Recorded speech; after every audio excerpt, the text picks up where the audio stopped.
ここは雨漏りしてるんで、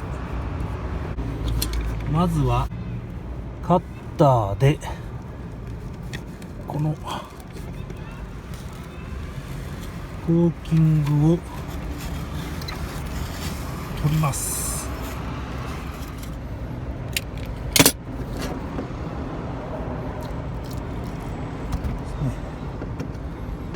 を取っていきますと。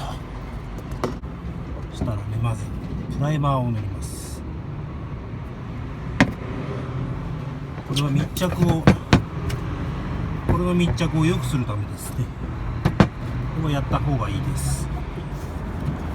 そしたらそれで充填していきます。